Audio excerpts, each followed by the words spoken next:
রাধে রাধে বন্ধুরা, তো তোমরা সবাই কেমন আছো? আশা করি তোমরা সবাই খুব ভালো আছো, আর ঈশ্বরের কৃপায় আমরাও ভালো আছি। তো এই যে সকাল সকাল বেরিয়ে পড়েছি, কোথায় যাচ্ছি না যাচ্ছি সেটা পুরো ভিডিও কন্টিনিউ করো, তাহলেই বুঝতে পারবে। আর দেখতেই পারলে যে বাবা গাড়ি চালাচ্ছে আর আমি পিছনে বসে আছি, আর তোমাদের দাদাভাই কিন্তু মাঝখানে বসে আছে, আর ভীষণ কুয়াশা আর হাওয়াও দিচ্ছে। তো বাবা এখন আমাদেরকে এই যে টিকিট কাউন্টারে এখানে নামিয়ে দিয়ে মা আর ভাইকে আনতে গেছে। আমরা এখন টিকিট কেটে তারপর প্ল্যাটফর্মের দিকে যাব। এখন কিন্তু সকাল 6:30 মতো বাজে, আর আমাদের ট্রেন আছে 6:40-এর সময়। তো আমরা প্ল্যাটফর্মে চলে এসেছি, আর ওই যে মা আর ভাইও আসছে, বাবা ছেড়ে দিয়ে গেল এখানে। তো এই যে ভাইকে বলা হচ্ছিলো যে মায়ের কাছ থেকে ব্যাগটা নিয়ে আসতে, ওর পিঠ ব্যাগটা, তো সেটাই নিচ্ছিল। আর তোমাদের দাদা ভাই আর আমার ভাই দুজন কিন্তু একসাথে, মানে যদি কোথাও যায় বা একসাথে থাকে তাহলে সবাই কিন্তু দেখলেই একটাই কথা বলে যে দুই ভাই, ঠিক আছে, দুই ভাইয়ের মতনই লাগে দেখতে আর কি। তো এই যে তোমাদের সাথে একটা জিনিস শেয়ার করছি, সেটা হচ্ছে এরা দুজনা কিন্তু দুটোই নতুন জুতো পরেছে, আর কালকে সন্ধেবেলা গিয়ে কিন্তু ওরা দুজনের জন্য এই যে নতুন জুতো, মানে কিটো দুটো কিনে নিয়ে এসেছে, ঠিক আছে, দুজনের জন্যই। আর এখানে কিন্তু আমাদের মাঝেরগ্রাম বাজারে মাছের আড়ত ডেইলি বসে, আর সকাল মানে ভোর 3-4টের সময় বসে পড়ে। আর এই সেকেন্ড ট্রেন মানে হচ্ছে তোমার এই 6:40 ট্রেন পর্যন্ত মাছের আড়তটা থাকে, তাই দেখতেই পাচ্ছিল যে কতটা ভিড় ছিল। আর এই যে আমরা ট্রেনে বসে পড়েছি, আমরা কিন্তু রানাঘাটে এসেছি, রানাঘাট থেকে এবার ট্রেন ধরেছি। কোথায় যাচ্ছি না যাচ্ছি পুরো ভিডিওটা কন্টিনিউ করো, তাহলেই বুঝতে পারবে। আর তারপরে কিন্তু এই যে পিসি, দাদা আর বৌদির সাথেও দেখা হয়ে গেছে, ওরাও কিন্তু বিননগর থেকে মানে বিননগর থেকে উঠেছে, যেহেতু আমার পিসি বাড়ি বিননগর। তো এই যে আমরা এখন কৃষ্ণনগরে নেমে পড়েছি। তো চলো পুরো ভিডিওটা কন্টিনিউ করো। আর ভীষণ ঠান্ডা, আর আমার তো মুখের অবস্থা খারাপ, আগের ভিডিওতে তো তোমাদের বলেইছি আমার মুখে মানে কি বলো তো, এই ঠোঁটের চারিদিক দিয়ে না একটু মানে পিম্পল বেরিয়েছে, মানে 2-4টে মতো ফুসকুড়ি মতো, তার জন্য আরও ওটা গেলে দেওয়ার পরে দাগও হয়ে গেছে, বিচ্ছিরি লাগছে দেখতে, আমার নিজেরই খারাপ লাগছে, তার জন্য আর তোমাদের সাথে মানে মুখটা খুলে দেখাচ্ছি না। তো যাই হোক, পরে দেখতে পারবে, অবশ্যই দেখতে পারবে।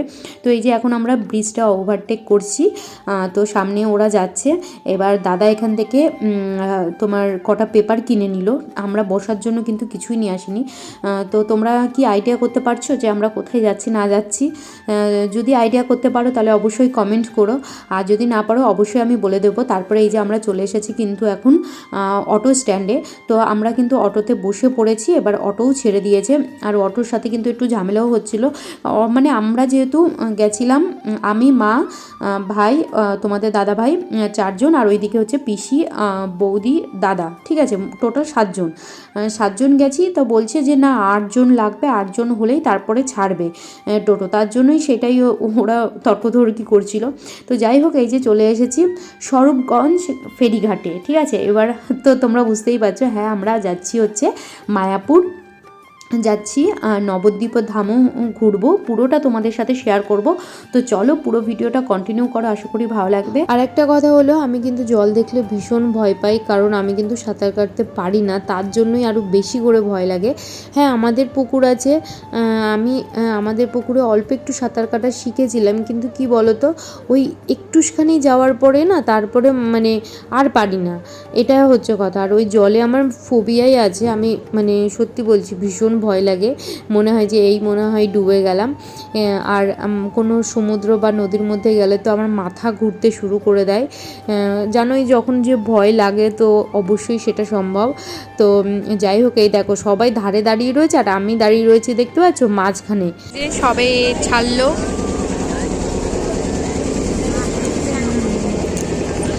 এই যে মুভমেন্ট হচ্ছে এখন, ভাই ওইখানে দাঁড়া, একটু হাই কর, এদিকে তাকা।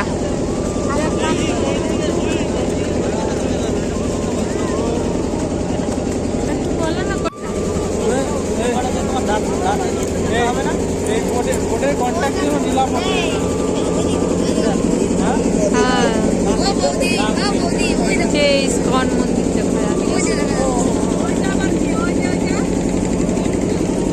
এখন আমরা মাঝখানে চলে এসেছি, পুরোপুরি মাঝখানে।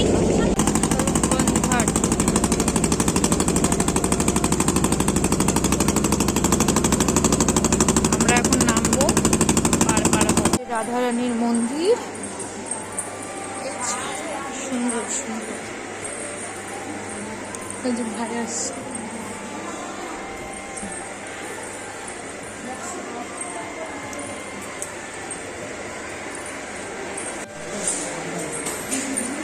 রাধে রাধে। না এই যে এখন এখানে আমরা স্নান করব, তো এখানে আমাদের ব্যাগপত্রগুলো রাখা হয়েছে, এক এক করে স্নান করে নেব। তো স্নান করা হয়ে গেছে, তো এখানে আমরা এই যে তিলক লাগিয়ে নিলাম।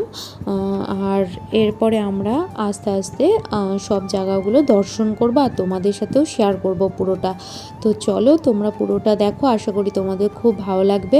বিয়ের আগে পরিবারের সাথে করে কিন্তু মায়াপুর নবদ্বীপ ধাম বেশ কয়েকবারই আসা হয়েছে, দর্শন করা হয়েছে। তো বিয়ের পর কিন্তু 5 বছর পরে এই প্রথমবার আসা হলো। তাও আমি আমার স্বামীর সাথে প্রথমবারই এসেছি। তো এই যে অনেক কিছু পরিবর্তন হয়ে গেছে, পুরো মথুরা বৃন্দাবনের মতনই, মানে সত্যি দেখে ভীষণ ভালো লাগছে। এটা হচ্ছে গুপ্ত বৃন্দাবন। হচ্ছে মাধবের কাষ্ঠধরী শ্রী রামচন্দ্রের পাদস্পর্শে স্বর্ণ তরিতে পরিণত হইল। এই যে তো আওয়াজের জন্য আমি আবারও ভয়েস দিচ্ছি। তো এই যে এইদিকে দেখো, শ্রীকৃষ্ণের জন্মের পরে তার বাবা বাসুদেব যখন যমুনা নদী পার করে নিয়ে যাচ্ছিল সেই জিনিসটা। আর এটা হচ্ছে লক্ষণের শক্তিশাল, আর এটা হচ্ছে রাম রাবণের যুদ্ধ। তো তোমাদেরকে আমি তাড়াতাড়ি দেখাচ্ছি, আর এতটা আওয়াজ হচ্ছিল তার জন্য আমাকে ভয়েস ওভার দিতে হয়েছিল। আর এটা হচ্ছে সীতার অগ্নি পরীক্ষা। আর এখানে আছে কুরুক্ষেত্রের যুদ্ধে পিতামহ ভীষ্মের যে সরসজ্জা, সেটাই দেখানো হয়েছে।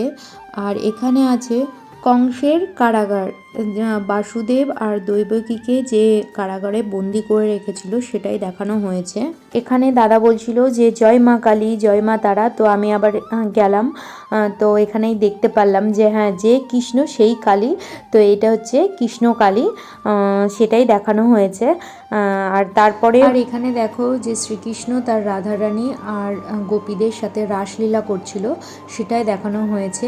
কালারিংটা কিন্তু দুর্দান্ত লাগছিল দেখতে, খুব সুন্দর লাগছিল। তারপরে এখানে সবাই প্রণাম করে নিল, আর আমিও একটু প্রণাম করে নিলাম ভগবানকে। আর তারপরে এই যে এখানে আছে নিমাইয়ের বাল্যলীলা, তার পাশেই আছে নিমাই কর্তৃক দিগ্বিজয়ী পণ্ডিত পরাজিত, সেটাই দেখানো হয়েছে। আর তোমাদের সাথে এরপরে দেখাবো নিমাইয়ের সন্ন্যাস যাত্রা। নিমাই যখন সন্ন্যাস নিয়েছিল সেইটা এখানে দেখানো হয়েছে। আর এরপরে আছে ঝাড়খণ্ডের পথে মহাপ্রভু। আর এখানে মহাপ্রভুর পুরী মন্দিরে জগন্নাথ দর্শন, আর তার পাশেই আছে মহাপ্রভু সংকীর্তন। তো এখানেই ভিডিওটা রাখছি, পরের ভিডিও তাড়াতাড়ি আসে। টাটা, তোমরা সবাই ভালো থেকো, সুস্থ থেকো।